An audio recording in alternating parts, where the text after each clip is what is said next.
Hey loves, Tony here with my space buns, and I'm back for another blocking video. This time we're talking about steam blocking, specifically steam blocking your acrylic projects, but this process also works for natural fibers. Blocking acrylic allows us to relax seams and stitches, correct curling, and improve shape and drape. Today we're working on a tiny sample of my new project, the Daphne Afghan, which is made from acrylic yarn. Now let's get to it. To block your project, you're going to need a few supplies. First, we'll need interlocking foam blocking mats. These are similar to the ones that we see at daycares, and those work well too. You'll also need rust-proof pins like these pearl-tipped ones. Make sure they're rust-proof so they don't discolor your projects. While they're not required, I think knit blockers are essential for blocking your projects. It's like being able to place multiple pins at once. This makes blocking faster and easier. Last, you'll need a garment steamer or an iron with a steam setting. I've used the same garment steamer for years and I like it for a lot of reasons. It holds a lot of water so you can steam large projects without refilling. It has a button that you can adjust for bursts of steam or continuous steam, and it has a large metal plate so you can block projects quickly. I've got a link down below to this steamer and all the other materials mentioned in this video.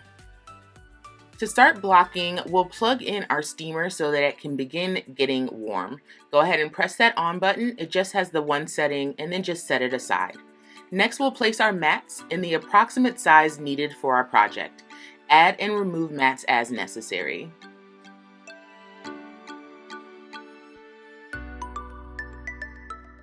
At this point, we can place our piece on the blocking board. And then with your knit blockers or your pins, begin pulling and pinning the piece in place. You can pin it to specific dimensions or to whatever size you want it to be. Just know that acrylic is pretty resilient, so you can tug it a little harder than you would some natural fibers. We can already see just by pinning this down and before even blocking it how nice our piece is going to be. We're getting a bit more size, our square will have clean, crisp corners, and the overall piece is really smoothing out. We know our steamer is hot when the indicator light on the top stops blinking. Activate the steam by holding down the button or shifting down the trigger for continuous steam. The metal plate on the steamer does get really hot and there may be some water drips, but that is normal. Evenly steam your entire project, being sure to let the plate hover over the project without coming in contact with it. If you're using an iron, this is even more important. If the plate of an iron comes in contact with your acrylic project, it may melt the fibers and totally ruin all of your hard work. So be sure to keep the plate above the project.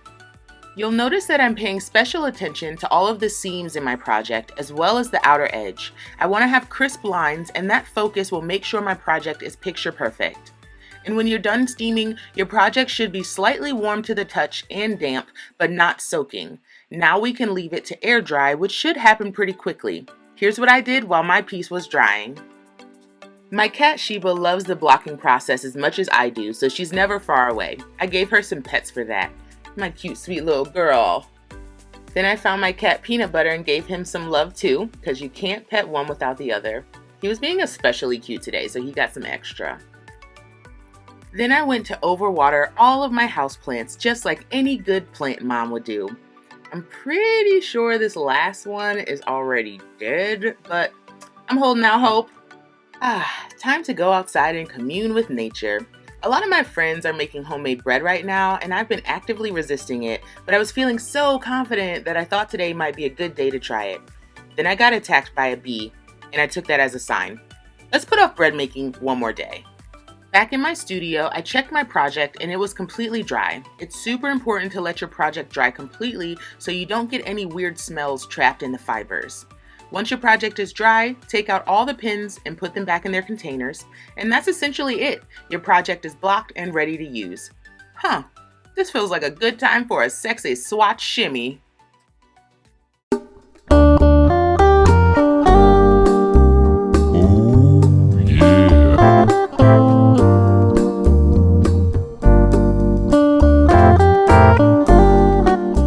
Thanks so much for joining me today. I hope this video answered some of your questions about how blocking can actually improve your finished acrylic-based crochet and knit projects.